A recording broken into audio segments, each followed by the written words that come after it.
مجھے آج بھی یاد ہے کہ میرا ایک بزنس مین دوست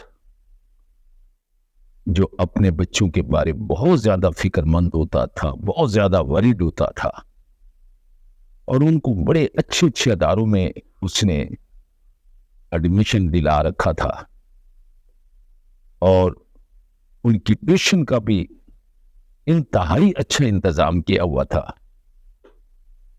ایک دن میرے پاس آیا اور کہنے لگا کہ عادل، میرے بیٹے نے تو مجھے بالکل مایوس کر دیا ہے۔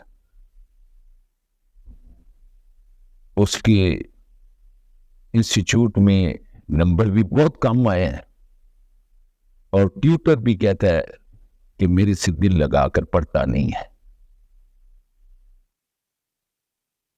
میں نے اس کی یہ بات سنی تو اس کے بعد میں نے اس سے کہا کہ آپ عام والدین جو پیرنٹس کوشش کرتے ہیں اپنے بچوں کے لیے، آپ بے غرض ہے؟ آپ کیوں اپنے آپ کو پریشان کرتے ہیں؟ آپ اس سے کیوں ایکسپیکٹیشن رکھتے ہیں؟ اگر آپ ریلیکس ہو جائیں اور ذہن پہ کوئی بوجھ نہ رکھے اور اپنے آپ کو اس طریقے سے تیار کریں کہ یہ میرا بیٹا ہے، میں نے اس سے پیار کرنا ہے، میں نے اس سے نفرت نہیں کرنی، میں نے اسے کوئی برا بھلا نہیں کہنا، میں نے اسے ڈسکریج نہیں کرنا، تو اس بچے کے اندر آپ کے لیے محبت پیدا ہوگی،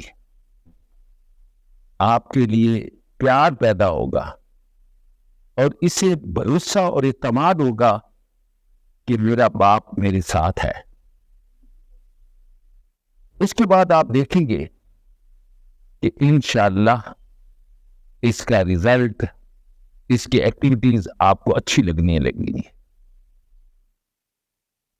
اس نے پہلے تو انکار کیا، پھر میرے کہنے پہ وہ تیار ہو گیا، اور میں نے اسے کہا آپ ٹیوشن بھی چھوڑ دیں، اس کو سپورٹس پہ بھی جانے دیں۔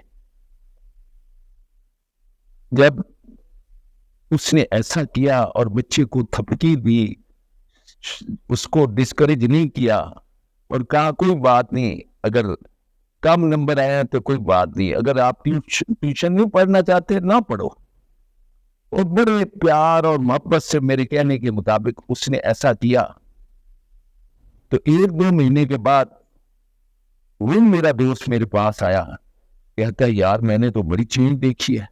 میں نے کہا کیا؟ کہ وہ اپنے وقت پر اب اپنا کام بھی کرتا ہے اور گیم بھی کرتا ہے، اور صبح پڑھنے کے لیے بھی خود ہی تیار ہو کر چلا جاتا ہے۔ میں نے اسے بتایا کہ بطور فادر میں اپنی زندگی کے اندر سب سے پہلے کوشش یہ کی کہ میں اپنی زندگی کے اندر پہلے ڈسپلن لاؤں۔ میں صبح اٹھتا تھا، رات کو جلدی سو جاتا تھا، بچوں کو بھی جلدی سلا دیتا تھا، اور یہی میتھڈ میں نے اپنے بچوں پر بھی استعمال کیا ہوا تھا۔ اگر کوئی بچہ میرا غلطی کرتا تھا تو آپ لوگ سن کر حیران ہوں گے، میں اس کا فوری ری ایکشن نہیں کرتا تھا کہ میں روک ٹوک کروں، اس سے برا بھلا کہوں کہ آپ نے یہ کیا کر دیا۔ نہیں، میں خاموشی کر لیتا تھا۔ 2 دن بعد یا دوسرے دن یا تیسرے دن میں اسی بچے کو اپنے کو بلاتا تھا اور کہتا تھا بیٹا آپ نے یہ جو کام کیا تھا آپ کو کیسا لگا؟ تو وہ میرا بیٹا اس وقت بڑے تحمل سے، بردباری سے اور بڑے اچھے طریقے سے مجھے بتاتا تھا کہ ابو میرے سے یہ غلطی ہوئی ہے اور واقعی مجھے ایسا نہیں کرنا چاہیے تھا۔ میرا کہنے کا مقصد یہ ہے کہ ہم اکثر بطور فادر کیا کرتے ہیں کہ اگر کوئی بچہ غلطی کر رہا ہے تو ہم فوراً اس کو روک ٹوک کرتے ہیں، برا بھلا کہنا شروع کر دیتے ہیں، جس سے رزلٹ غلط آتے ہیں. بچے کے اندر نیگیٹیوٹی زیادہ پیدا ہو جاتی ہے اور وہ اپنے باپ سے نفرت کرنا شروع کر دیتا ہے. اور باپ کی بھی یہ پوزیشن ہو جاتی ہے کہ وہ جب بچے کو دیکھتا ہے تو وہ اس کو بھی اپنا بیٹا اچھا نہیں لگتا. جبکہ اگر عملی زندگی میں دیکھا جائے تو حقیقت یہ ہے کہ جب بچہ پیدا ہوتا ہے اور ہمارا ان سے بطور باپ بہت زیادہ پیار ہوتا ہے، چھوٹے سے بچے کو ہم اٹھائے پھر رہے ہوتے ہیں اور اس کے ساتھ پیار محبت کر رہے ہوتے ہیں، لیکن جو وہ تھوڑا شعور میں ہوش میں آتا ہے تو ہم پھر روک ٹوک شروع کر دیتے ہیں. میں نے اپنی لائف میں یہ بات سیکھی اور سمجھی کہ بعض اوقات آدمی اپنی حرکتوں کی وجہ سے، عادتوں کی وجہ سے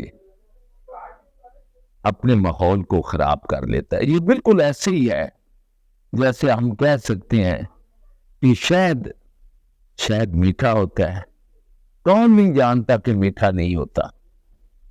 اس کا ٹیسٹ، اس کا ذائقہ ہر ایک کو پتہ ہے میٹھا ہے، لیکن تبھی وہ کھٹا لگے گا اس وقت جب ہم اپنی عادتوں کو نہیں بدلتے اور کوشش نہیں کرتے کہ بطور فادر ہم یہ محسوس کریں کہ ہماری کچھ ذمہ داریاں ایسی ہیں کہ جس میں ہم نے ایکسپیکٹیشن نہیں رکھنی، اپنے بچے سے توقعات نہیں رکھنی، بلکہ ان کو ماحول اچھا دینا ہے، ان کے لیے سہولتیں اچھی پیدا کرنی ہے.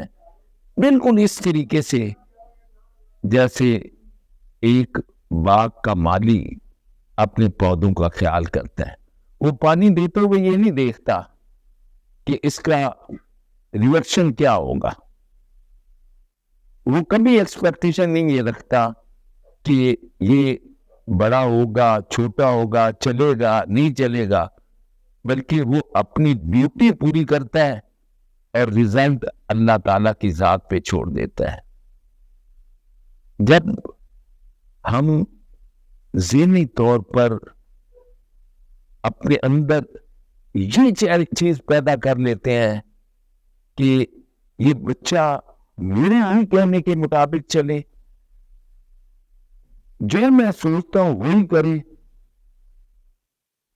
اور یہ کوئی غلطی نہ کرے. میں اکثر جب کسی میٹنگ پہ جاتا تھا، کسی پروگرام میں جاتا تھا تو اپنے بچوں کو بھی لے کے جاتا تھا تاکہ وہ نہیں کریں. پھر ایک ڈسپلن لائف میری تھی اور میری ڈسپلن لائف کی وجہ سے میری وائف، میرے بچے اس کے مطابق چلتے تھے. انہیں محسوس ہوتا تھا کہ میرے جو بچے وہ محسوس کرتے تھے کہ ہمارا فادر جیسے آئے گا، یہ کہے گا، میں اس کے مطابق اپنی لائف کو گزارتا تھا. مثال کے طور پر میری یہ کوشش ہوتی تھی کہ میں نے کبھی ٹیوشن کی طرف توجہ نہیں دی، بلکہ بچے جب اسکول سے آتے تھے، گیمز کرتے تھے، اس کے بعد رات کو، شام کو ہم بیٹھ کر صرف اور صرف میں ان کا کہتا تھا مجھے ہوم ورک دکھا دے. اب ان کے ہوم ورک کو میں دیکھتا تھا اور باقاعدہ کہتا تھا کہ اس کو آپ ذرا کر لیں. اس سے فائدہ کیا ہوتا تھا کہ وہ بچہ آگے بھی چلنا شروع ہو جاتا تھا اور اسے کوئی بوجھ بھی نہیں محسوس ہوتا تھا. اور میں پیرنٹس سے بھی یہ کہوں گا کہ وہ کوشش کرے کہ اپنی عادتوں کو بدلیں اور کوشش کریں کہ بے لوس ہو کر بغیر ایکسپیکٹیشن کے اپنے بچوں پر ورک کریں، اور ورک کرنے کا طریقہ صرف اور صرف یہ ہے کہ ہم نفرت پیدا کرنے کی بجائے پیار و محبت پیدا کریں۔ تھینک یو، خدا حافظ۔